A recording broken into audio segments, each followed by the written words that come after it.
Oke teman-teman, di video kali ini saya akan menjelaskan tentang penggunaan VFD AT4 ya. Itu pengontrol seperti pengontrol motor. Langsung saja.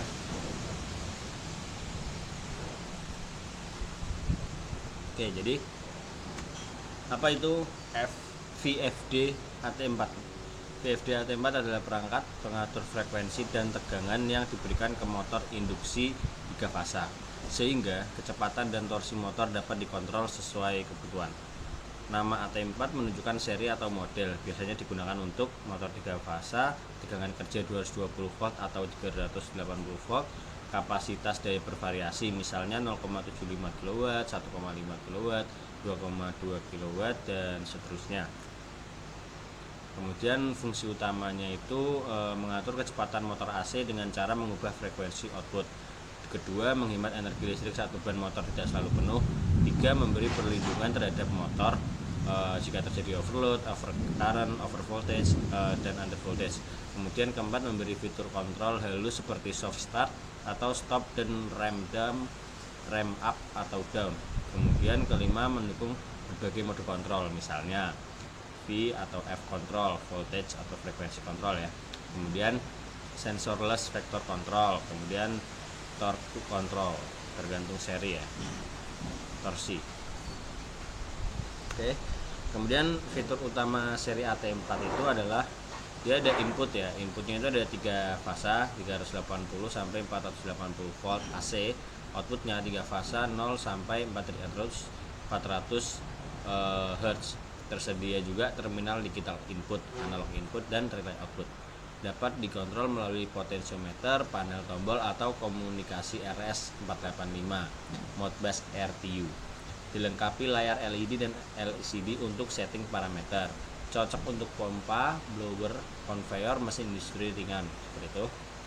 Kemudian contoh penerapan di dunia industrinya itu bisa pompa industri, blower atau kipas ventilasi, conveyor, mesin bubut atau mesin potong, kompresor udara, mesin penghancur atau mixer ya, mesin penggiling atau grinder, pendingin udara industri, kemudian lift atau hoist kecil, kemudian centrifuge, mesin pemisah cairan atau padat, kemudian mesin pengisi cairan otomatis, filling mesin, mesin tekstil, spinning atau yang weaving, mesin extruder plastik, mesin pengaduk bahan kimia, dan sistem pengolahan air limbah WWTP ya. Oke. Selanjutnya kita masuk ke itu penggunaannya ya, pengoperasiannya. Ini ada video saya melakukannya. Pertama kita atur P34 nya dulu ya. Pertama kita atur P34 nya dulu ya. Parameter 34. Kita atur ke misal 20.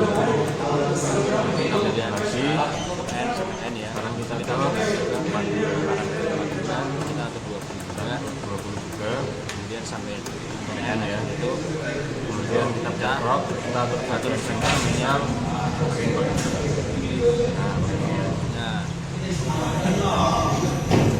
Nah ini 51,6. Langsung kita start run saja. start inilah dia akan penjelasannya itu ini kan 51,6 nih, dan dia itu awalnya kan frekuensinya 0. Nah jadi dia dari 0 ke 51,6, dan itu dia kecepatan ininya juga mengikuti. Jadi awalnya dia berhenti, kemudian dia dia itu semakin cepat sampai dia nilainya 51,6. Jadi saat dia sudah 51,6 dia akan kecepatannya akan stabil seperti itu, kecepatannya akan sama. Kemudian setelah itu kita saat belum mencapai 51,6 kecepatannya selalu bertambah seperti itu. nah ini 51,6. Langsung kita run saja.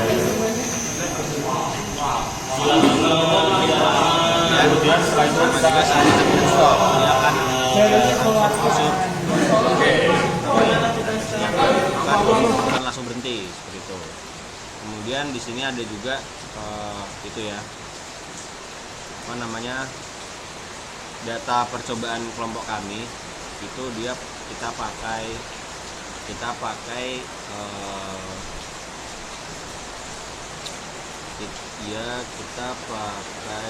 pakai frekuensi 75 nih, 75,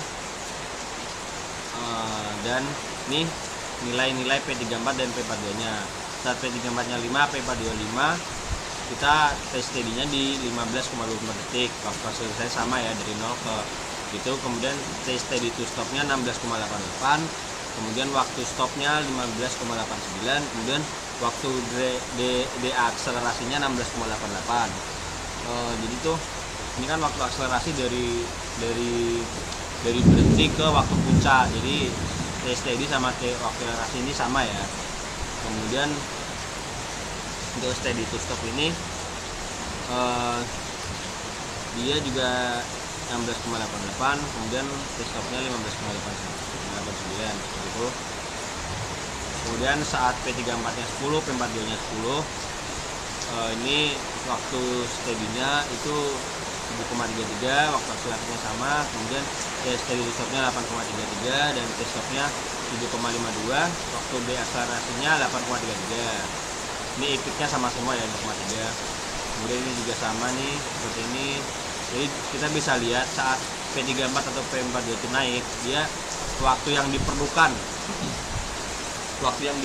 untuk mencapai bisa dibilang set point untuk frekuensinya dan kecepatannya itu lebih cepat saat P34 atau P42 nya ini lebih besar.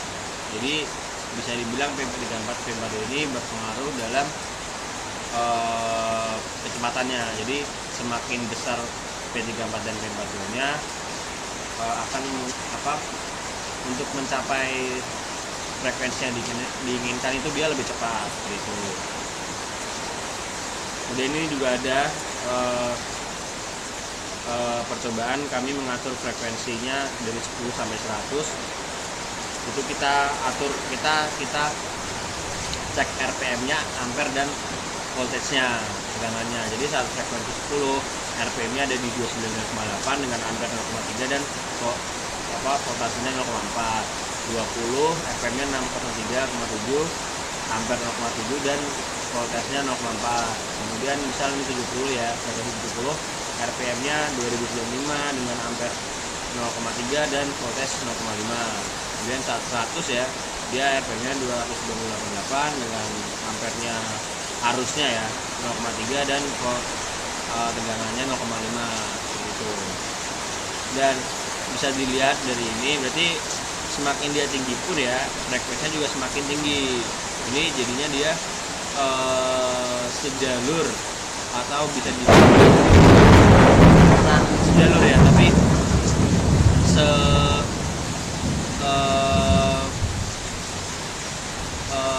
searah dengan yang tadi yang P34 P42 ini. Jadi saat frekuensi makin tinggi pun kecepatan putarnya pun makin cepat seperti itu. Dan untuk arus tegangan ini dia tidak terlalu tidak terlalu berbanding lurus dengan RPM-nya yang semakin tinggi frekuensi semakin besar juga RPM-nya, karena kita bisa lihat di sini 0,3, 0,7 kemudian turun lagi. Jadi untuk arus dan tegangan tidak berbanding lurus dengan frekuensi dan RPM seperti itu.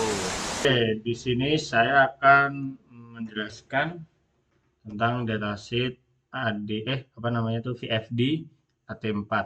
Oke.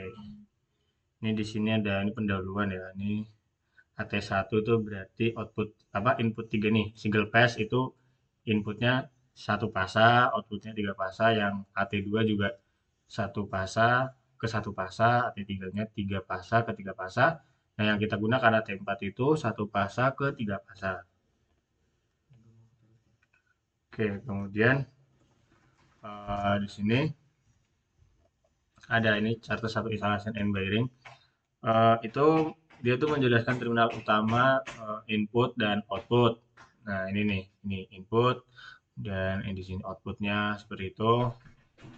Itu tuh inputnya dia ini nih, dia ada inputnya itu AC apa gelombang AC 220 volt. Kemudian untuk outputnya ini UVW ini ke motor AC.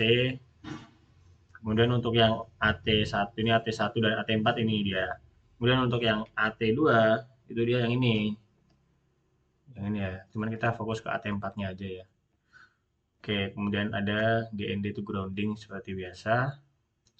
Kemudian selanjutnya itu ada di sini tuh terminal kontrol digital. Nah, di sini tuh X1 sama sampai X3 ini ya.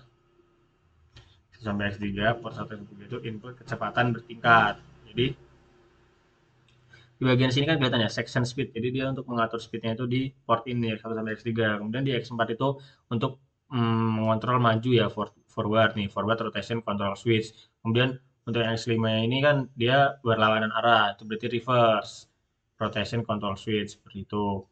Kemudian untuk X6-nya itu reversing switch.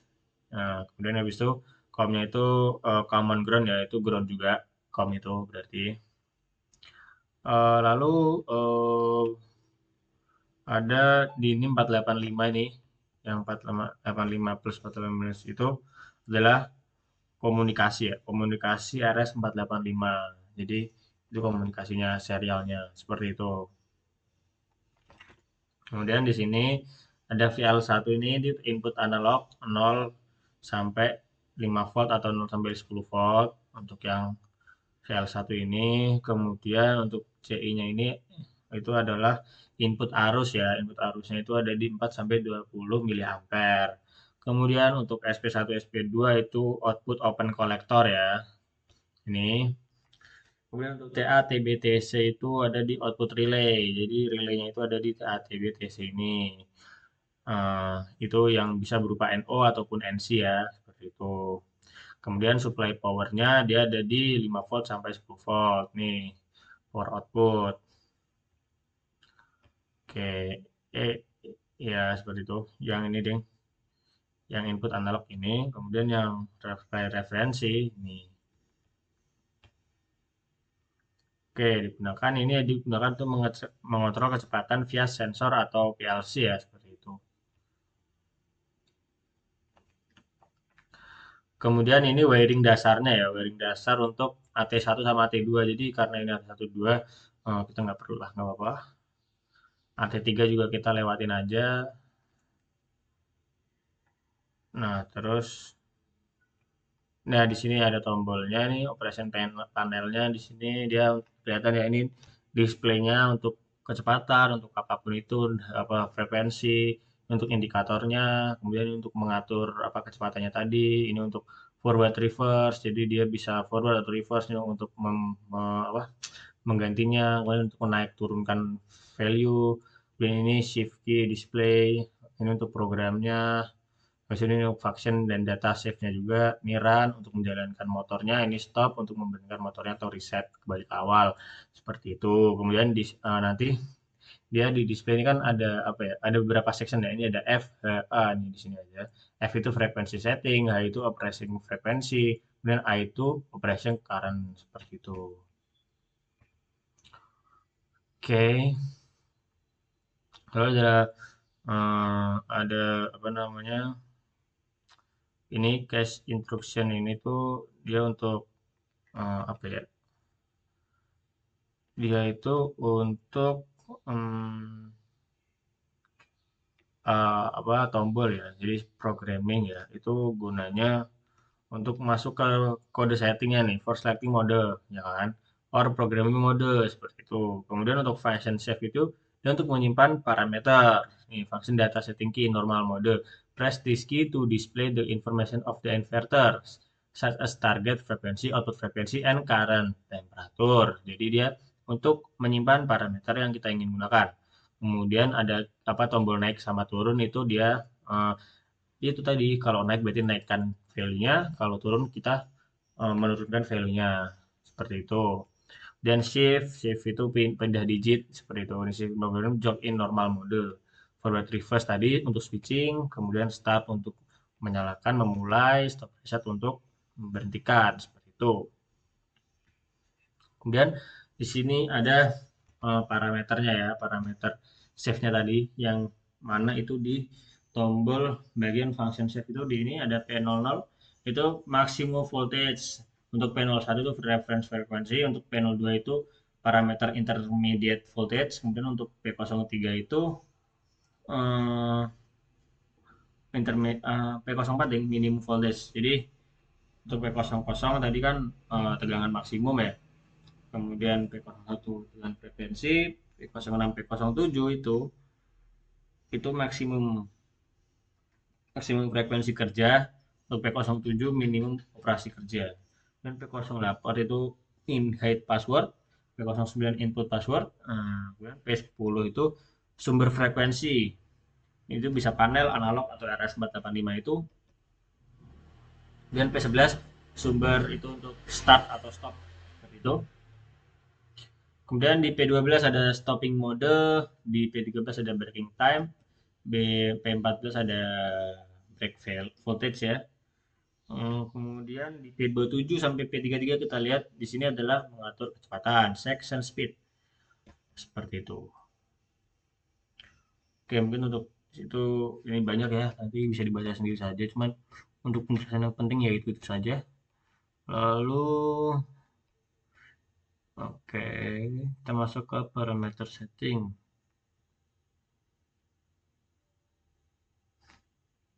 Nih, di sini R1 itu adalah short circuit atau overload. Ini error ya maksudnya. Jadi kalau error 1 itu dia karena short circuit atau overload. Terus kalau error 2 itu dia karena under voltage. Jadi voltage-nya itu di bawah ya, di bawah tegangan yang seharusnya. Kemudian untuk error 3 itu over voltage. Jadi dia kalau tegangannya terlalu berlebihan dia akan error kode. Kemudian untuk error 5-nya itu input at startup when electrified. Jadi saat saat disambungkan elektrik itu dia inputnya langsung dari elektrik gitu loh. Terus kemudian untuk error 7 itu overtime itu ngelebihin waktu sampling time-nya biasanya. Terus error 8 itu overheat ya. Terus error 9 itu R9 itu external fault. Jadi kesalahan dari luar. Oke, seperti itu untuk penjelasan datasheet VFD AT4 ini.